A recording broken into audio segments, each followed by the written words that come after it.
sebelum sholat, hendaklah qomat. Sholat di tengah malam, tahajud namanya. Sebagai umat Nabi besar Muhammad, sambutlah salam dengan ikhlas ya. Assalamualaikum warahmatullahi wabarakatuh. Bismillahi wa bihamdi. Wassalatu wassalamu ala khairil abdi wa ala alihi wa hasbi. Amma ba'du. Iwan dan akhwat, tuan puan dimanapun Anda berada, pada hari ini kita berjumpa lagi di acara Tobat, yakni tausiah berbahasa daerah. Ketepatan yang hari ini adalah berbahasa Melayu.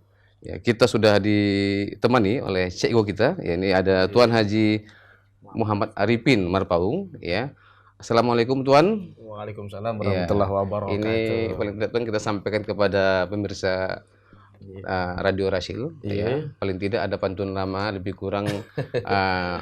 Bukan lebah sembarang lebah terbang ke arah barat. Bukan sembah sembarang sembah.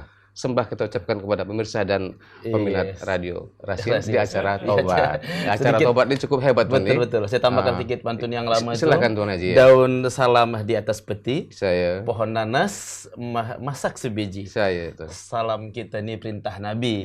Mohon dijawab dengan sepenuh hati. Itu dia. Assalamualaikum warahmatullahi wabarakatuh. Waalaikumsalam warahmatullahi wabarakatuh. Ini cikgu ya, biasa cikgu pula. Ini ada pula ini tema kita pada hari ini adalah yang dirindukan surga pula. Oh iya saya. Ya, jadi mungkin apa saja atau siapa sajakah yang dirindukan surga? Mungkin sedikit kita silakan Tuan Haji untuk menyampaikannya. Boleh. Bismillahirrahmanirrahim. Alhamdulillah. Segala puji, segala puja bagi Allah Subhanahu wa taala, Tuhan yang Maha mencipta kita dari sejak kita tiada hingga kita kembali pada Allah Subhanahu wa taala. Syukur yang sebenar bahwa kita melaksanakan segala perintah Allah, menjauhkan segala larangan-larangan Allah Subhanahu wa taala. Tuan-tuan, puan-puan, pakcik, makcik, tentunya para tengku, ulung, angah, anda yang berada di mana sahaja.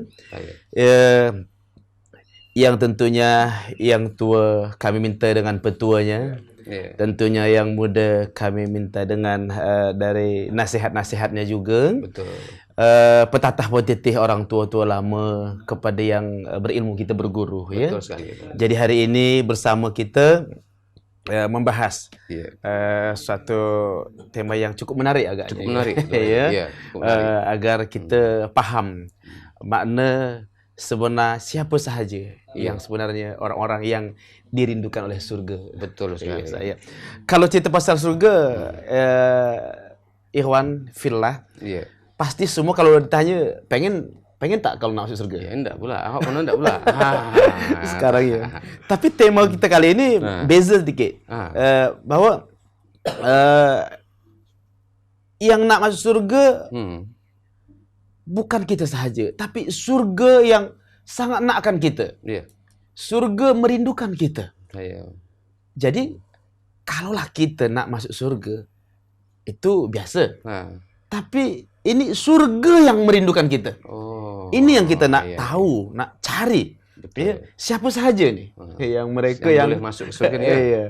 Surga sangat merindukan dia. Kita boleh lihat dalam satu hadis Rasulullah sallallahu alaihi wasallam bahwasanya Rasul pernah bersabda, mengatakan al-jannatu mustaqatu li arba'ati nafar. Surga itu rindu pada 4 golongan. 4 golongan. Yang pertama, talil Quran, orang yang suka, yang gemar membaca Al-Quran.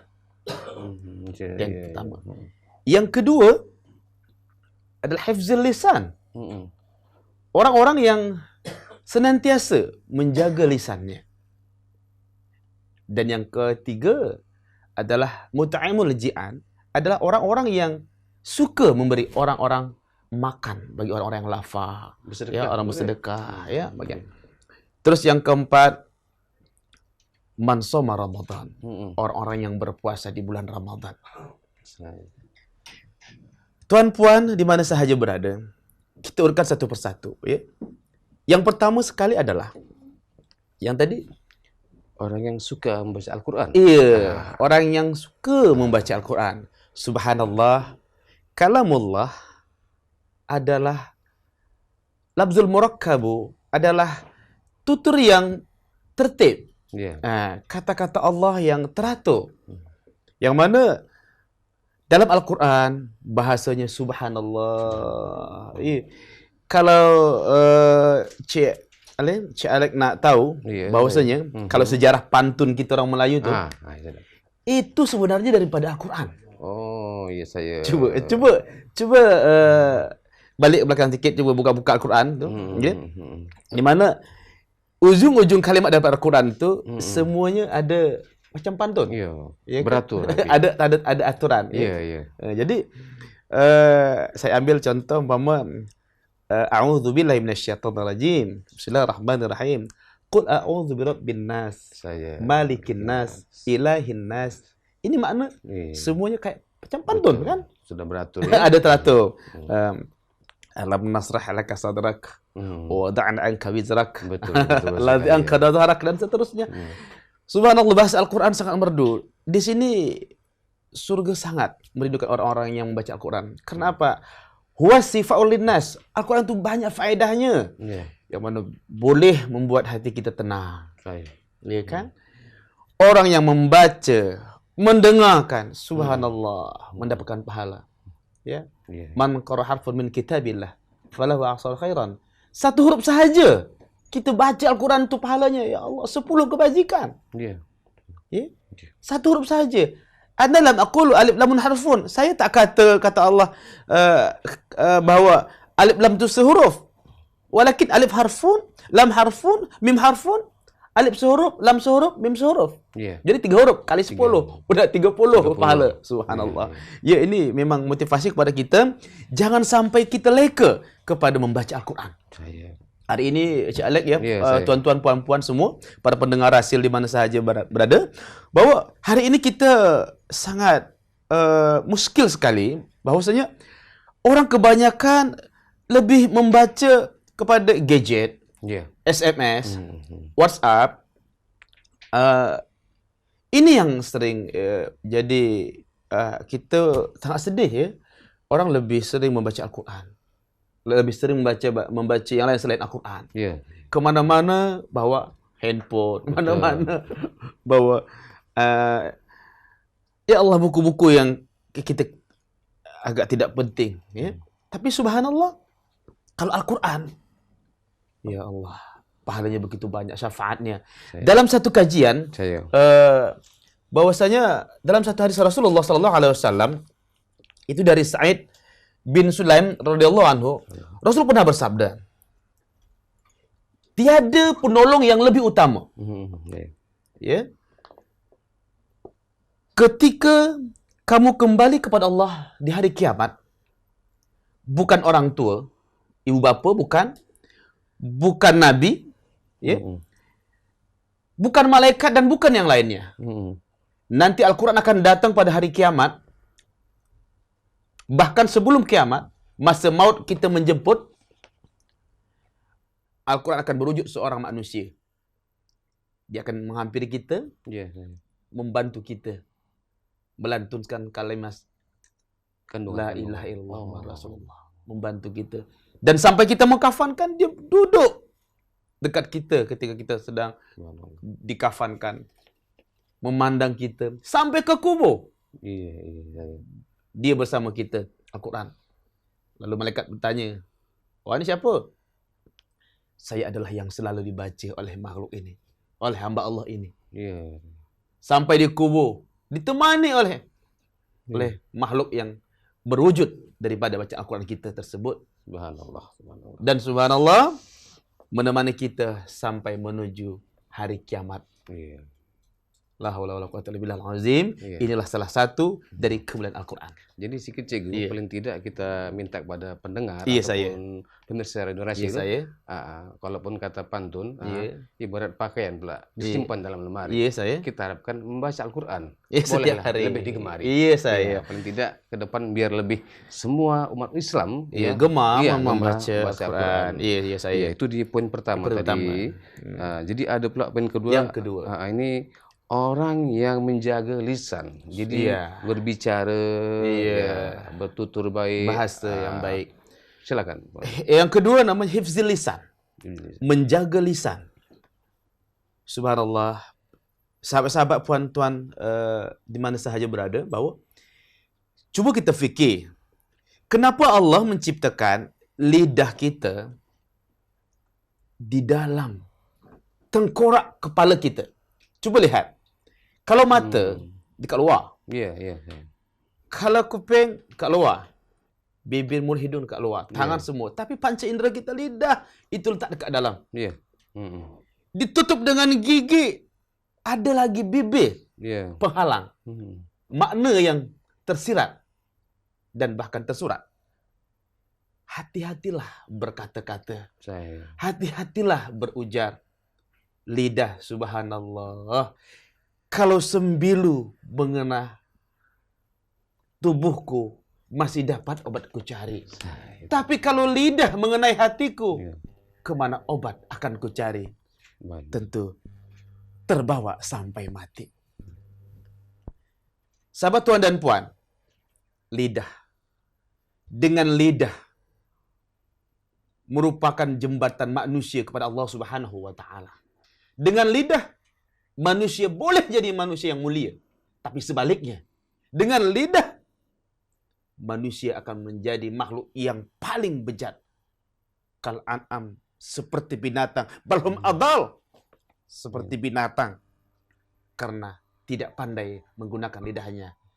Hari ini kita lihat bagaimana contoh-contoh pemimpin yang tidak mampu, tak boleh nak jaga lisannya. Betul sekali. Sehingga kadang-kadang keluar kata-kata yang menyakitkan hati. Akhirnya derajat manusia di hadapan Allah dan di hadapan manusia akan keluar dari fitrahnya. Maka baik-baik kita. Al-muslimun man salimal muslimin min yadihi wa lisani. Muslim yang baik adalah ketika ia boleh menjaga diri dari kejahatan lidah dan kejahatan tangannya sampai tak memudaratkan orang lain.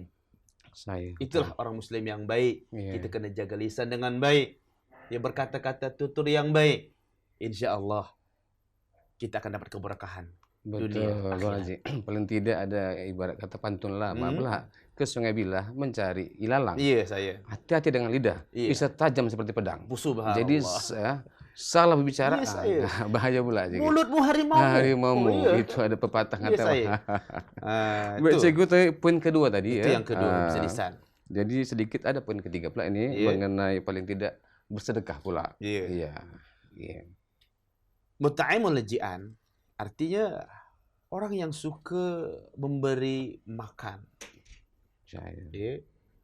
Artinya sesama Muslim haruslah peka kepada saudara-saudara kita yang papa kedana, yang tiada berharta, terutama anak-anak yatim. Rasul sangat-sangat peduli kepada orang-orang miskin. Sampai dalam Al-Quran, dalam surah Al-Ma'un, Allah menegaskan, A'udzu billahi minasyaitonir rajim. Bismillahirrahmanirrahim. Ara'aital ladzi yukadzibu bid-din. Tahukah kamu siapa orang-orang yang mendustakan agama? Ini kata Allah. Fadzalikal ladzi yad'ul yatim. Itulah mereka orang-orang yang tidak memperdulikan anak-anak yatim. Wala yahuddu 'ala ta'amil miskin. Dan tak nak memberi makan orang-orang miskin. Ini orang-orang pendusta agama. Kita punya harta, tapi ketika kita tak boleh berbagi dengan orang lain, maka Allah benci kepada orang-orang yang menghardik anak yatim, tidak peduli orang miskin. Boleh kata, kadang-kadang ada hati kecil kita cakap, buat apa, tolong dia. Jadi buat dia malas je. Buat apa? Kita nak bagi dia jadi malas. Kita tak boleh nak menghujat. Kalau kita ada rezeki, bagi. Saya. Kalau tak ada rezeki, belum ada rezeki, tak payahlah nak mencaci. Itu pula Tuan. Ini maaf ada sedikit orang kita pula. Ini dia bilang mengasam ke Kedah pula mencari kelapa sawit. Iya saya. Gimana nak bersedekah? Aku pun tak punya duit. Masya Allah. Iya jadi, betul. Ini yang perlu nak saya. Banyak tuh jemaah tuh. Kadang-kadang cakap, aduh cikgu, gimana nih? Saya tak ada duit. Buka Al-Quran. Iya. Orang-orang beriman itu kata Allah. Yunfiqu fis sarra'i wad dharra. Orang-orang beriman, orang-orang bertakwa, mereka itu berinfak dalam keadaan susah dan dalam keadaan senang, dalam keadaan miskin, dalam keadaan kaya. Jangan nak tunggu kaya baru nak berinfak. Jangan nak tunggu senang baru nak bersedekah. Kalau nak tunggu senang baru bersedekah, tak sampai kaya, mati. Saya. Macam mana? Jadi, ini yang kena faham bahwa bersedekahlah semampu kita. Ya. Tak boleh banyak, sedikit. Kan? Ini yang perlu kita pahamkan. Jangan menunggu sampai, tunggu saya banyak duit dulu. Sampai saya. Bersedekah dengan duit yang sedikit kita buat tu, Allah menang kemuliaan. Yang penting keikhlasan. Berikan apa yang terbaik daripada kita. Bahkan sampai kata Rasulullah, tabassamuka fil wajhi fawasadaqah. Senyum sahaja pun itu sedekah. Jadi jangan pelit, jangan kedekut. Kalau yang namanya bersedekah ni, insya-Allah, kalau kita bersedekah yang sedikit, akan Allah tambah nikmatnya. La in syakartum la azidannakum wa la in kafartum inna azabi lasyadid. Bersyukur dengan nikmat yang ada, akan Allah tambah nikmat. Tapi kalau tak nak bersyukur, jangankan dapat nikmat, azab Allah yang sampai kepada kita. Ini tolong dipahamkan. Iya, Tuan. Paling tidak bisa ambil perhatian sedikit pada pemirsa pendengar Radio Rasul ini. Tak perlu pula macam kaya pula, harus banyak bersedekah. Sedikit pun boleh. Untuk yang tak punya uang pula, sedikit. Yang penting ikhlas. Jadi cikgu tu ada poin ketiga, Sekarang kita coba ini poin keempat nih. Paling tidak di sini ada orang-orang yang berpuasa pula yang dirindukan surga. Tuan dan puan, Pak Syekh Makcik di mana sahaja berada, tak lama lagi. Dalam hitungan 90 hari lagi, insya-Allah kita akan sampai ke bulan Ramadan. Tak sedar tu, pejam celik sampai ke bulan Ramadan, Jadi, ini salah satu juga orang-orang yang dirindukan oleh surga. Man shama Ramadan. Subhanallah, kita rindu Ramadan. Tuan. Tidak berapa lama lagi. Umpama menunggu sebuah atau seorang tamu yang agung, kita kena persiapkanlah. Persiapan menghadapi bulan Ramadan ini. Karena ada ini sebelum Ramadan itu ada bulan Rajab, ada bulan Sa'ban. Rajab dan Sa'ban adalah bulan latihan kita. Praktis kita kepada Allah Subhanahu wa taala untuk mempersiapkan diri berpuasa. Puasa adalah ibadah yang sangat dicintai Allah Subhanahu wa taala. Di antara ibadah Allah Subhanahu wa taala yang Allah perintahkan kepada manusia, puasa adalah ibadah yang hanya Allah yang memberi pahala secara langsung tanpa campur tangan malaikat. Kalau solat, haji, sedekah, itu catat oleh malaikat. Tapi kalau puasa, asyamu li wa ajzibi. Puasamu untuk aku yang beri pahala, kata Allah. Jadi tak ada orang yang tahu siapa kita puasa apa tak. Jadi hanya Allah yang tahu. Jadi kalau kata keikhlasan, puasa adalah ibadah yang sangat menuntut keikhlasan, yang tak ada siapa orang nak tahu. Kita puasa ke tak puasa ke? Tapi kalau solat kan kelihatan tu. Kalau di solat kelihatan Allahu Akbar, takbir, rukun segala macam tu. Zakat kelihatan tu. Kalau haji syiarnya subhanallah, semua orang tahu dia haji. Tapi kalau puasa tak ada yang tahu kecuali Allah. Jadi Allah sangat rindu pada orang-orang yang mau berpuasa di bulan Ramadan. Mari kita latih diri kita untuk berpuasa. Dimulai dengan Senin, Khamis kita mula insya-Allah, puasa-puasa Yaumul Bid insya-Allah, untuk melatih kita agar ketika menghadapi puasa kita boleh penuh melaksanakan puasa bagi yang mampu. Jadi puasa itu langsung direct, langsung. Jadi langsung Allah yang mengawasi langsung. Iya, puasa itu. Iya. Jadi itu ada poin keempat. Iya, saya. Jadi ada tadi poin pertama mengenai orang-orang suka pula membaca Al-Quran. Al-Quran.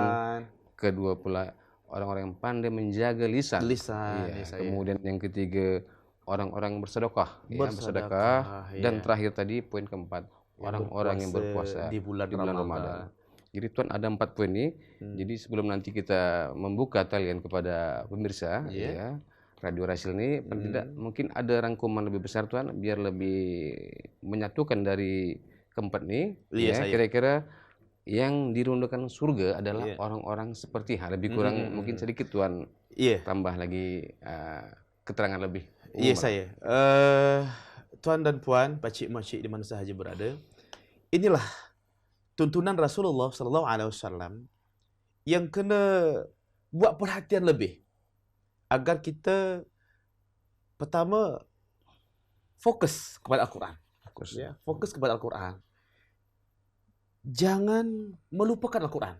Kerana Al-Quran ini adalah panduan hidup kita. Imam kita yang akan kita bawa apabila kita kembali kepada Allah Subhanahu wa Ta'ala. Yang kedua, Al-Quran adalah sumber pahala yang cukup luar biasa kalau kita baca dengan baik. Dan yang ketiga, Al-Quran merupakan obat hati bagi manusia. Bila kita sakit, baca Quran. Bila kita gundah gulana, baca Quran. Putus cinta pun boleh baca Quran.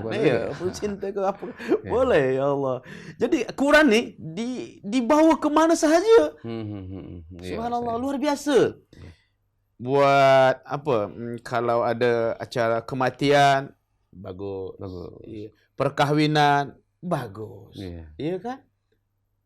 Kalau apa sahajalah. Katakan kalau nak buat happy birthday ke, ada ulang tahun ke, bagus baca Quran. Iya kan? Benar. Apa sahaja. Tapi kalau nyanyian ke, puisi ke, belum tentu apa-apa boleh buat. Betul. Kan? Itu Al-Quran. Jadi ya kena kembalilah kita.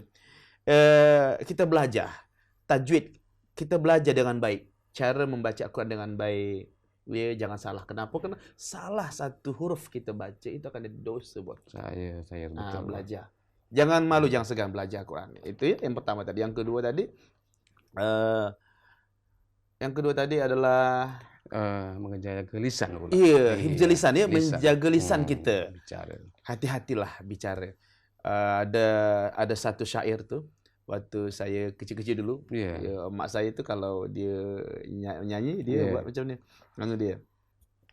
Sebelum engkau menutup mata, jaga lidahmu turun dan naik, karena hati luka, karena kata susahlah ia menjadi baik.